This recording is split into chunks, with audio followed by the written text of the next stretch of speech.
بعد السلام سيكوبان هدي أنو شيغو دغمدا علار دغمدا علار ودغما كميده دغموينكا ugu facweyn ee gobolka Galgaduud ودغما 64 sano jirsatay waxay dhacdaa bariga gobolka Galgaduud waa magaalo xabeed dhaqaaleed oo ay ku tiirsan yihiin kalluumaysiga ganacsiga iyo xoolaha waxay xuduud la wadaagtaa 5 degmo oo kala ah Hareere Galhareeri Ceelbuur Galcad iyo Runugod waa magaalo leh xeeb dhirkeedu uu gaarsiisan yahay 200 kilomitir oo aan dhihi karno waa degmada ugu xeebta dheer gobolka intaas ka bacdi maamulka degmada Eldheer wuxuu shaqeynayay muddo sanad iyo 9 bilood ah muddada sanadka iyo 9 biloodka ah waxa uu qabsoomay runtii markii maamulku uu tagay meesha waxay ahayd meel aad u cabsi ah oo ay u dhow yihiin kooxihii khawaarijta ahay waxa ugu horeeyay marka ay waqtiga galiyeen waxay ahaayeen inay amniga ay xooga saaraan la dagaalamaan kooxaha khawaarijta oo runtii jab xoog loo geystay sida aad ogtihiin laba mar oo isku soo dayeen labadii marba dhibaato aad culus loo geystay oo markii ugu dambeysay oo sanadkii hore bishii 9aad ahayd ay ilaahay fadligiisa ay suurto gashay in laga dilay 133 khawaarij ah oo meedkoodii 84 kamid ah ay uga tageen degmada oo halkaas loogu sameeyay xabal waradeed leedaado qabuuraha khawaarijta oo runtii laga fogeeyay meelaha dadka kale lagu aaso sidoo kale waxa uu suurto gashay dhismaha xaruntii dawladda hoose oo meel ziir ah laga soo bilaabay haddana ah xafiisyo aad u qurux badan oo degmada ay ku shaqeyso waxa la dhisay sidoo kale saldhigii degmada oo laga dhisay saldhig aad u qurux badan oo aan dhihi karno waa saldhigyada aad ugu casrisan ama lambarada ugu horeeya uga jira maamulka Galmudug degmooyinkiisa sidoo kale waxa la dhisay garoonkii kubadda cagta oo isagana hadda shaqeeya oo si joogto ah loo qabto ciyaaraha sidoo kale waxa noo suurto gashay in aan hirgelino oo aan geeyno adeega niira oo dadka reer Ceeldeer ay intooda badan qaateen kaarka niira haddana shaqadiisa wali ay sii socoto sidoo kale waxaan hirgelinay xafiiska oo aan furnay xafiiska daddhigista oo si rasmi ah isaguna u shaqeeyay xilligan waxaan daadejinay maamulka degmada oo aan dhisnay sanadkii tagay bishii ugu dambeysay dhamaadkeedii oo aan dhisnay dhammaan aan magacawnay agaasimayaashii dawladda hoose ee degmada Ceeldeer waxaa la furay wadooyin xirnaa oo u xirnaa bacaadka iyo geedka loo yaqaan geed yahuudka oo in kamid ah runtii ay hore u xirmeen oo laga quustay in la maro oo hadda ay dadku si caadi u maraan qaybo kamid ah inkastoo wali ay safar ka qodnayn hawshaasi ay wali socoto sidoo kale waxaan dayactirnay MCH-ka degmada iyo dugsiga sare oo aad u baaba'sanay inkastoo dugsiga hoose dhexe wali uu burbursan yahay laakiin dugsiga sare ayaa waxa ku wada shaqeeya hadda wuxuu isku yahay dugsiga hoose dhexe iyo sare sidoo kale labadii sano ee la soo dhaafay waxaa noo suurto gashay in imtixaanaadka dawladda dhexe ay qaadaysay fasalka 8aad iyo 12aad intaba lagu qaado degmada degmada maxaan u qabsoomin oo runtii hadda hor yaala waxaan u qabsoomin degmada oo lafdhabar u ahay in dib loo howlgeliyo garoonkii diyaaradaha oo runtii fududayn lahaa gaarista adeegyada kala duwan ee dawladdu bixiso ama hay'adaha gargaarka ama kuwa horumarta ka shaqeeya intaba sidoo kale waxa baaba'san oo sanadkii hore qorsheysnay laakiin aan suurto gelin dhismaha suuqyada xoolaha iyo kalluunka si la mid ah xabsiga degmada isagana wuu burbursan yahay ma uusan suurto gelin waxa kaloo suurto gelin waxyaabaha qorsheysnay oo lafdhabarta ay ka mid ah maxkamaddii degmada xaruntii maxkamadda degmada oo ayadana aan la dhisin sidoo kale waxaan suurto gelin oo aad maxaan ku rahaa baahi loogu qabo ifinta ama nalaynta magaalada oo boqolkiiba aan dhihi karno 50 in ka badan waxay ku jirtaa leyrka xaggiisa cariir badan ka jiro marka laga reebo in yar oo kooban oo ka faa'iideysata korontada magaalada ka jirta iyo solar system oo xilli laga horgeliyo aad u kooban isagana sidoo kale dhismaha xarunta arrimaha bulshada ma community center-ka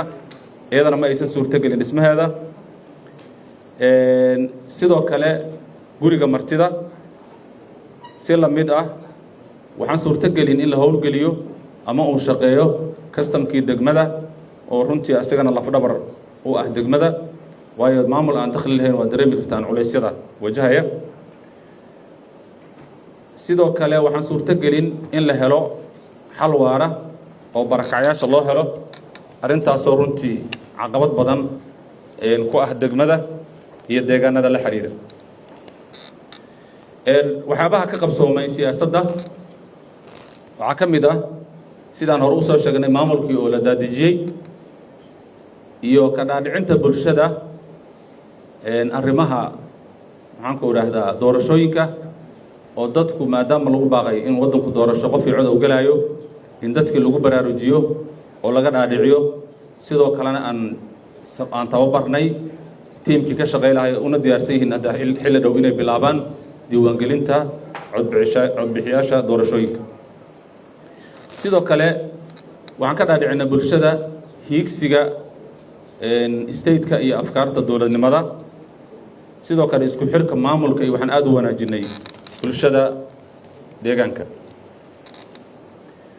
waxyaabaha hortibinta u leh sanadkan dabcan waa waxyaabihii hore u qorshaysnaay oo aan suurto gelin oo ay ka mid yihiin in garoonka diyaaradaha la dhiso suuqyada xoolaha iyo kalluunka dhiirigelinta ganacsiyada yaryar furista customka degmada taageero u helidda kalluumaysatada wax ka qabashada ceelasha biyaha oo kuwa howlgab ah iyo kuwa biyo yareey intaba maxaan ku raad isugu jira sidoo kale in la dhiso xabsiga degmada in la dhiso oo baahi gaara loo qabo maadaama muddo 15 sanadood ah kooxihii khawaarijta ay deegaankaas ay dhibaateynayeen si marka dadkii afkaartiina looga format gareeyo intii dhaqan celin u baahanna lagu dhaqan celiyo intii sharciga in loo gudbiyo u baahanna ay u noqoto meeshii lagu sii hayn lahay oo sharciga loogu sii gudbi lahay inkastoo saamaynta ay ku yeelasheen kooxaha khawaarijtu ay aad u yar tahay magaalada oo ahayd magaalo diimeed awgeed oo culmo badan oo waaweyn ajilaha ay ka soo jeedeen afkaarta dadka qaateen aad u yaraayeen runtii sidoo kale waxyaabaha sanadkan hortobinta noole waxaa ka mid ah in la helo in la dhiso xaruntii maxkamadda waayo xilligan ma ay jirto maxkamad oo dadka u kala garqaada oo ay ku kala baxaan mararka qaarna waxay dantu lagu kaliftaa in kiisas runtii heer degmo ah aan u gudbino macnaha heer federaal ama heer state loo gudbiyo ayay qasab nagu noqotaa oo looga maarmi lahay haddii maxkamadda jiri lahayd in halkaas lagu xaliyo soo marka xaruntii maxkamadda in la dhiso lana soo magacaabo guddoomiyihii maxkamadda degmada waxyaabaha sanadkan hortibinta noole oo aan rabnay in la ka gacan siiyo ayay ka mid tahay sidoo kale in la dhiso gurigii martida ayaduna waxay ka mid tahay waxyaabaha baahiyaha ee hortibinta noole ee taagan sanadkan xagga arrimaha bulshada markaan u gudubno waxaan u baahannahay in wax laga qabto waxbarashada iyo caafimaadka sidaan hore usoo sheegnay dugsiga hoose dhexe ee degmadu gabi ahaan wuu baaba'san yahay halka dugsiga sare la isugu geeyey hoose dhexe iyo sarfintaba shaqadaas halkaas meel lagu wada qabto sidoo kale waxaan u baahannahay in la helo agabka waxbarashada qaybihiisa kala duwan oo aan looga maarmin waxbarashada oo ayagana aad cariir uga jiro maadaama magaaladu ay meel fog ku taalo sidoo kale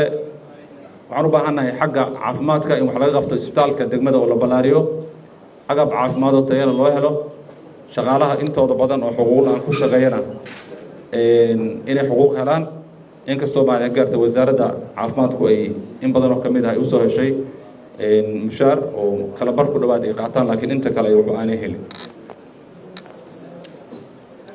caqabadaha ay wajahday degmadu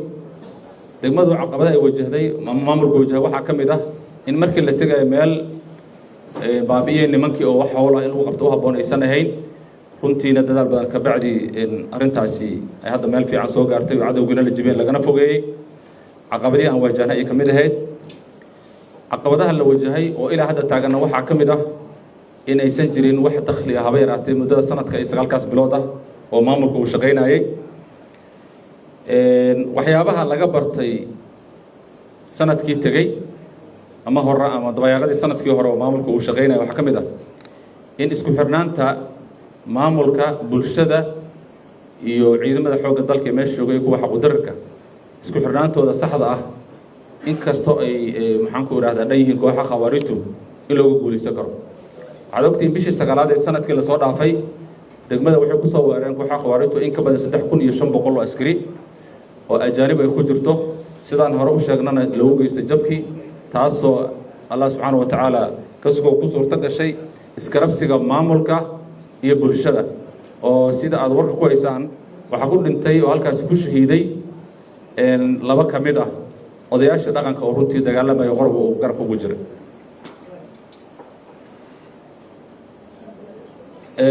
sidoo kale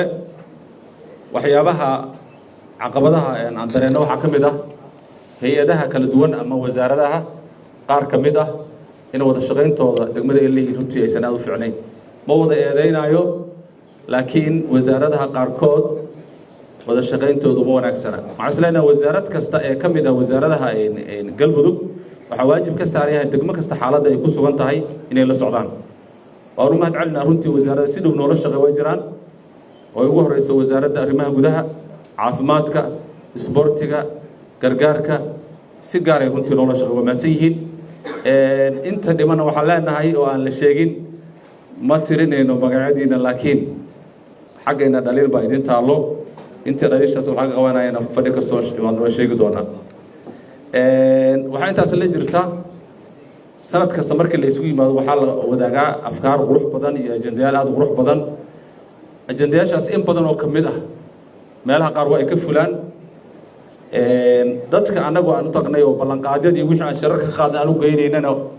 waxay leeyihin war degme heblaayo maanta waxbaa laga dhex dhigay wasiir hebel aa tegey uraa wix ballanqaadka aad noo keenta xaguu jiraa soo marka waxaan qabaa su-aal ah oo in laga jawaabo aan rabo fursadaha ay hesho dowladda galmudug halbeegee looga faa'iidaystaayo maxaan ku idhaahdaa lagu saleeyaa degmooyinka marka sidaas aan leeyahay degmooyinka fogfog ayaan afkooda ku hadlayaa way ka mid tahay xardheere baxdo wisil iyo hobyo